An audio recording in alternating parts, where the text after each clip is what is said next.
Des opérateurs économiques belges ont eu récemment une séance de travail avec le directeur général du port autonome d'Abidjan. Ces hommes d'affaires belges veulent investir en Côte d'Ivoire. Ils sont intéressés par les secteurs de la mécanique, de la construction métallique et de la logistique.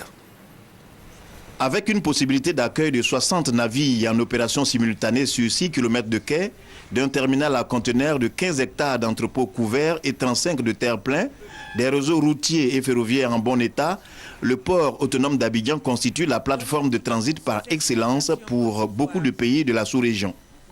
Son directeur général l'a affirmé au cours de la visite de travail qu'il a eue avec les hommes d'affaires belges, y initié à l'ambition de faire de sa structure le principal port de façade atlantique pour accueillir des navires porte-conteneurs, et cela nécessite la construction du deuxième terminal. Nous avons un terminal conteneur aujourd'hui qui, à terme, devrait traiter au maximum 1 200 000 boîtes.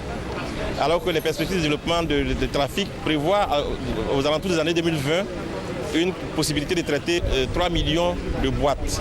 C'est-à-dire nous voulons anticiper un peu sur les besoins futurs. Les opérateurs économiques belges disent être passés au port autonome d'Abidjan pour explorer des partenariats avec le port et les structures exerçant sur son site dans les domaines de la mécanique, de la construction métallique, la logistique, la justice, la sécurité et l'administration. Le chef de la délégation, Henri Chalon, se dit satisfait des dispositions techniques prises par la direction générale du port pour embarquer et débarquer les marchandises. La Côte d'Ivoire a connu une période de difficulté. Alors, ça nous a un petit peu détourné, d'aller vers d'autres pays d'Afrique. Maintenant qu'on sent que les choses reprennent très fort, que le président a tout le soutien du monde autour de lui, alors on revient avec nos entreprises.